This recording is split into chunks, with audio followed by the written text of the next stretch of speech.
TWS earbuds are everywhere these days. Almost everyone and their dog makes at least one of them, but unless you're shelling out big bucks, chances are most of them on a budget just aren't very good. Heck, even the ones that, cost way more sometimes can just, sound like poop, right? QCY though seems intent on changing that status quo. They sent me their T13 ANC and Melobuds ANC, and after testing them extensively, I've got to say, I think they're doing it. Now both of these earbuds are pretty close in terms of pricing. Over on Shopee here in Malaysia, the T13 ANC can be had for about 89 ringgit, whereas the Melobuds ANC goes for about 149 ringgit. But of course, these prices do fluctuate depending on the sales at the time in your region. So yeah, they can get cheaper or more expensive depending on where you are and when you look. Even their boxes are super similar, so they're kinda hard to tell apart. I'm not gonna lie.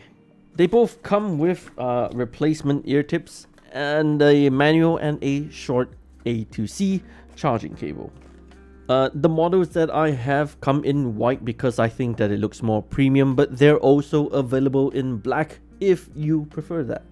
The cases are honestly so identical. Like if you handed me both of these and you didn't tell me anything, I'd straight up assume that they were just the same. There are, however, slight differences with the logo on the Melobuds having a more matte finish, while the T13 is more glossy and feels like it's printed on. Oh, and the certification and whatnot is printed on the inside of the case for the Melobuds, whereas it's on the bottom of the T13. They both have some pretty satisfying open and close sounds, so that's a nice thing to have.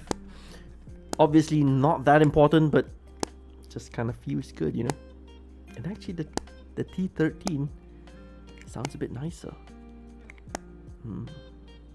Taking a look at the earbuds, they differ quite a bit physically. The stems on the T13 are rounder without the QCY logo, whereas the Melobuds are more rectangular with the QCY logo.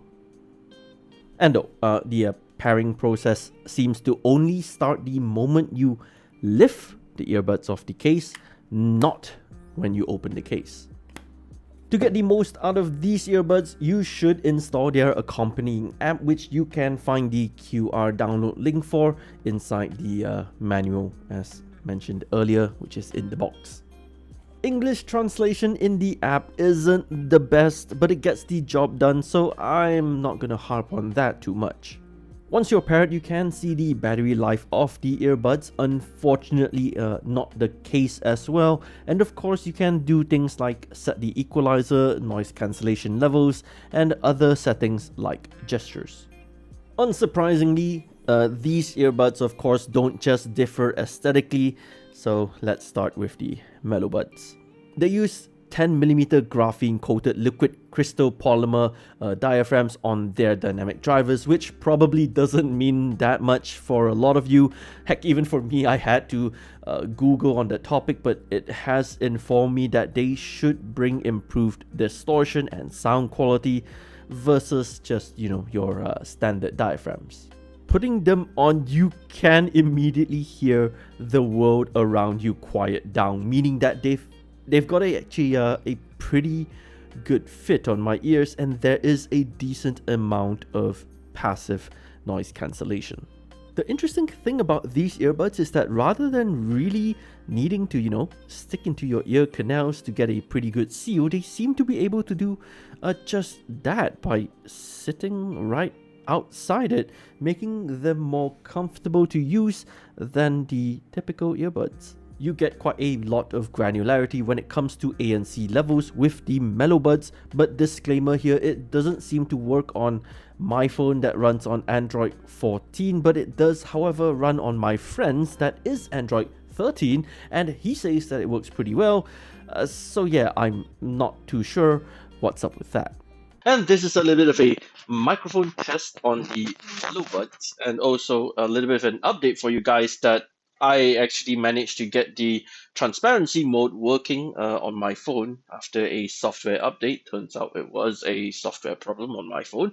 And I can straight up say that the transparency mode is pretty impressive. Like, it sounds like I'm actually straight up listening to the world without these earbuds on. So impressed, impressed. And also the microphone, as you guys are hearing, I think it sounds pretty good as well. I am a fan of how these earbuds sound. The bass is already really good on default, really nice audio. I can't imagine needing to set to a more bassier profile, but to each their own.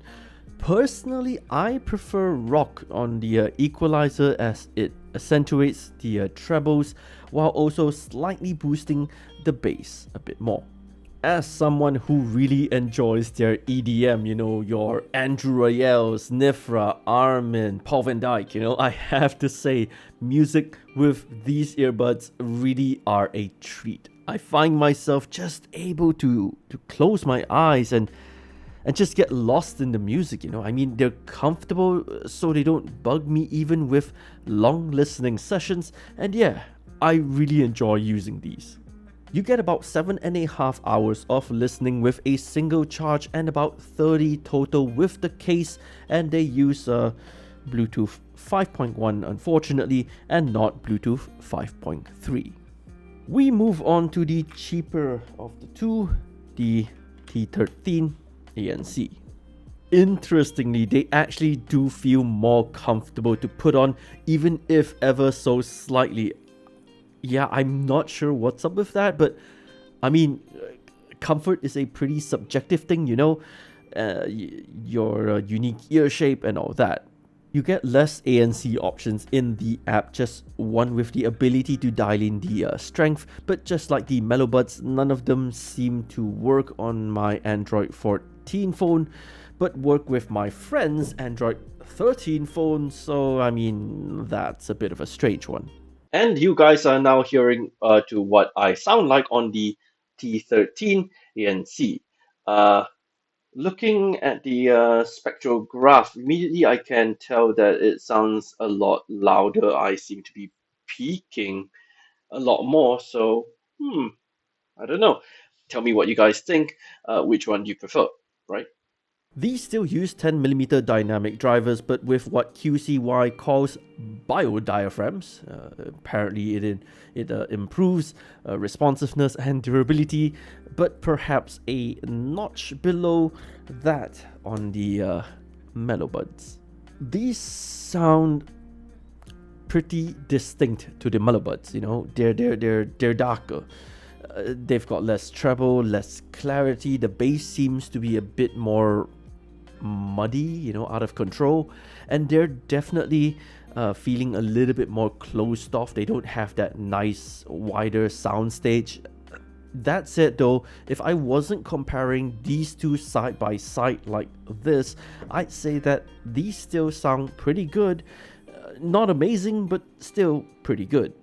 You get the same amount of listening time with these as well, so I mean, okay, not exactly the same, but 7 hours on a single charge, 30 with the case combined.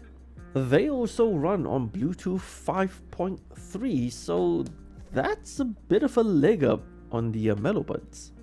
Let's wrap it up, shall we?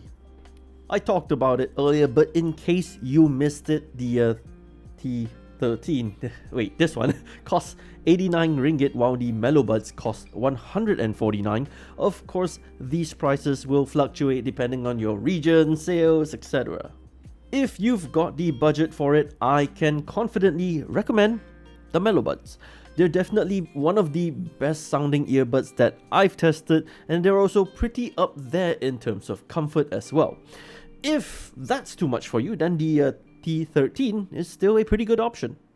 Sure, it's a little bit of a step down in terms of sound quality, but it's still just as comfortable, if not better, and I'm pretty sure that you'd still find yourself enjoying the listening experience on them. If you're interested in any of them, as usual, I do leave a link in the description below. Purchasing from them sends a small kickback my way and is a way of supporting it is a way of supporting me and this channel. That's pretty much it then. Drop a like if you thought this review was helpful, drop a comment down below on your thoughts, and don't forget to subscribe and yeah, just stay awesome. My name is Yang, the Tech Rodent, wishing you all the best for 2024, and I will see you guys in the next video.